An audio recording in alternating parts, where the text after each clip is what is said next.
America, these are the spoils that everybody is playing for. This is it. These are the spoils. The world is changing.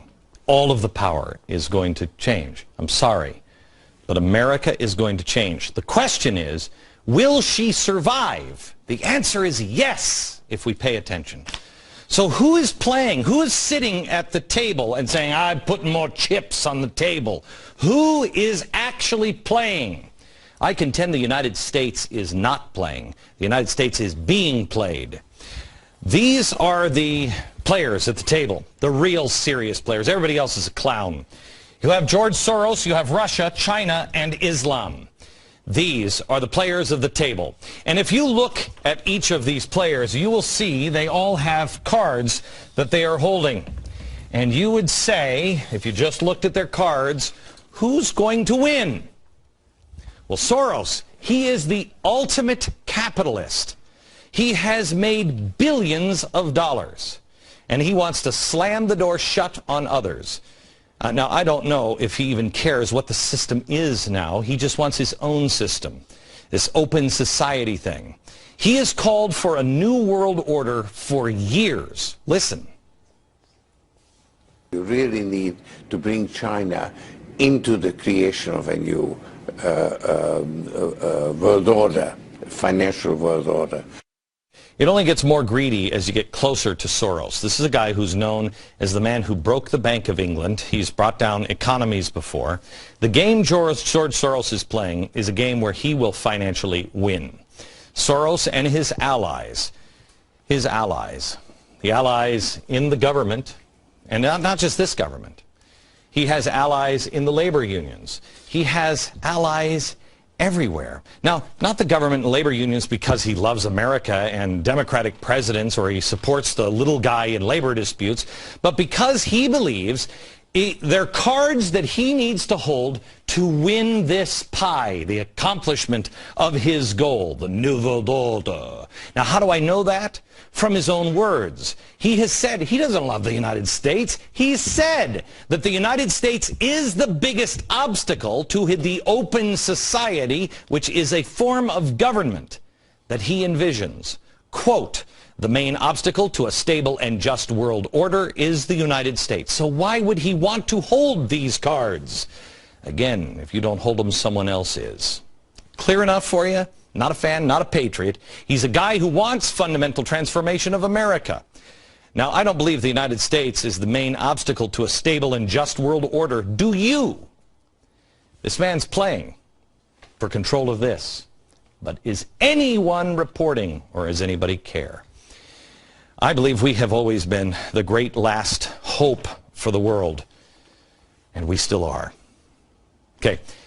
He also has banking. He has the corporations through the Tides Foundation and things like that. He has the media. Hello, Fareed. Are you watching? Are you busy on the phone with Obama or Soros? The media.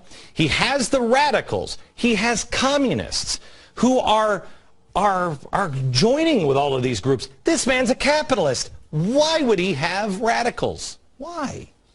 Fuel. He has the churches.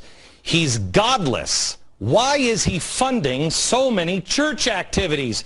The man is an atheist. Doesn't make sense unless you understand he's playing for the world. Next player at the table is Russia. You have, with Russia, they've got a lot. Most Americans completely dismiss them as a nation that we needn't concern ourselves anymore. It's a non-threat. But Russia is using communist countries like Venezuela. They are also playing a wicked game, co-opting the Middle East. They know if the control of oil, if you control oil in Europe, you got Europe. That's why they are building pipelines all through Europe. Look who's been building alliances with Europe. With Russia. It's Turkey. Last year, the two agreed to build the first Turkey nuclear plant, a project worth $20 billion. We can't build one here, but Turkey can? Russia is building one. Russia is the biggest trading partner in Iran. They're helping Iran build one. We can't build one, but Iran is safe to have a nuclear power plant? Also, Russia and Venezuela. Last year, the two countries promised to strengthen their bilateral ties.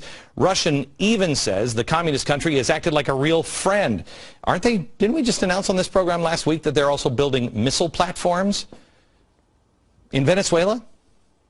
Russia and Pakistan. Earlier this month, the president of Russia and Pakistan got together, had a little chat about working together on energy products, like building a pipeline and exploring for gas. Russia and Libya. Russia's foreign minister just met with the rebel leaders. They are even strengthening ties with China. That's a country, they hate each other. They've never been friendly. China pledged to be a key partner in Russia's plan to build up its Far East region, which is loaded with natural resources. Now let's take a look at China, shall we? I have to take a break. We'll come back and take a look at China. And then this one. And then what's the solution? Don't despair. There is hope. But you must know who's sitting at the table. Next.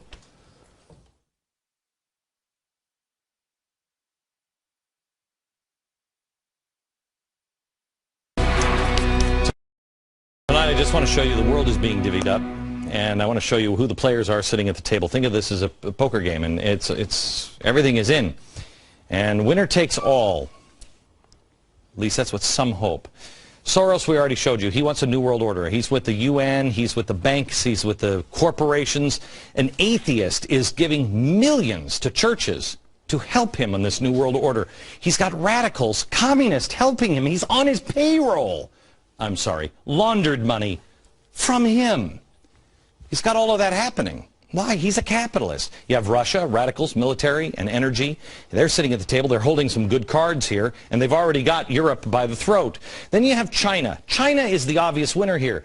They have plenty of money, plenty of people. They have tech. They have resources. The military is about to take over. Think of this. They have 1.4 billion people in China alone. We have 310 million. India has 1.2 billion. Got it? China is just investing in gold. They have invested, they're buying, what is it, 10,000 tons of gold here in the next year. It's crazy what they're doing. They've got the resources. These guys, there are three players at the table here that have a lot in common. They're playing with fire. They're playing with radicals, radicals, radicals. These guys do not like an unstable world. They don't like it. They're slower, more methodical. They don't want to upset the apple cart because they have 1.4 billion people. That thing becomes unstable. It's chaos in China. So they don't like an unstable world. Neither does Soros in the end. Soros has got to get rid of these people. He'll get rid of these people. He'll get rid of these people really in the end, because anything that is too radical, that has too many thugs, he's a businessman. A business. It's just business. It's not personal. When he's done, he's done. But he's playing with fire because he's also tied himself through these radicals down here. And this is the last one sitting at the table. Radicalized Islam. Islam, as it's done in the Middle East, they have the oil. But they also have something else that is a trump card, and that is God. I should make that. They have faith. They have faith on their side.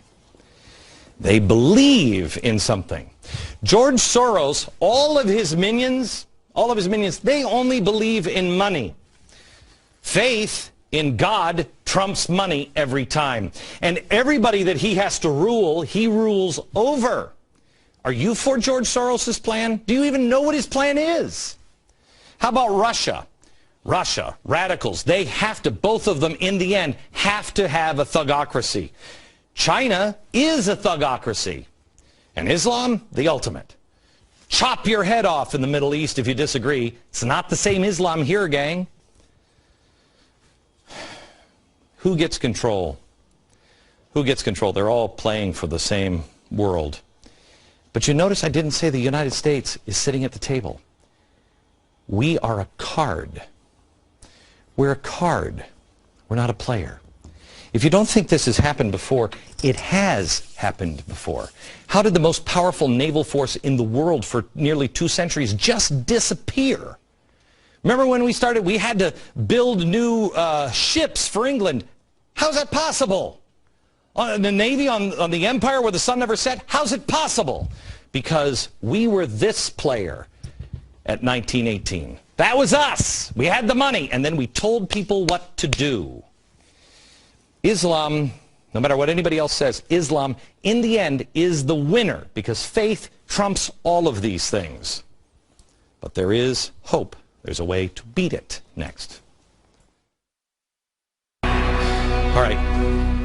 Soros, Russia, China, all of these things. Islam, radicalized Islam is the winner against those guys. It is. In the end, it might take us years to get there, but it will win in the end.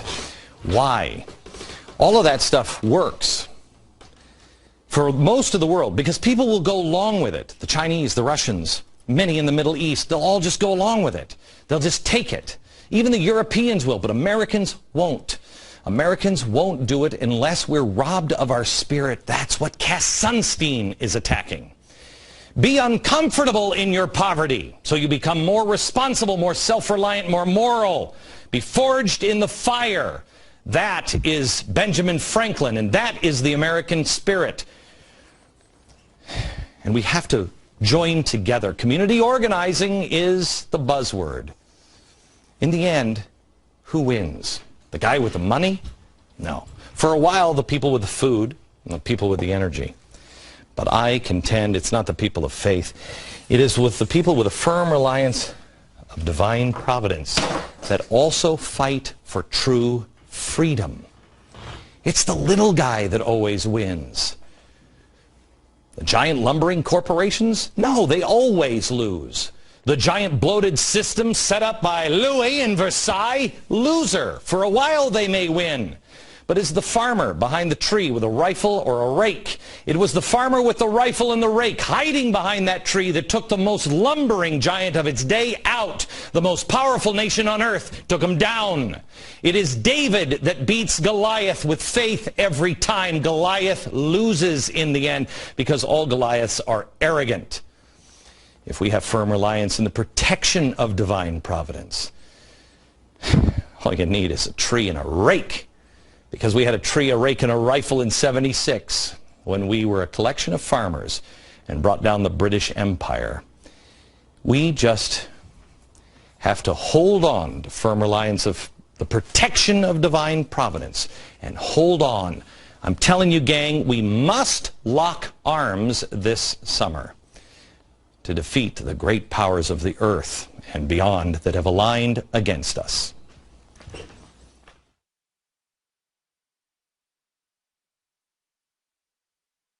America, there might be some things that you're not following or you don't understand. I ask you to join me at glennbeck.com and try to do your own homework.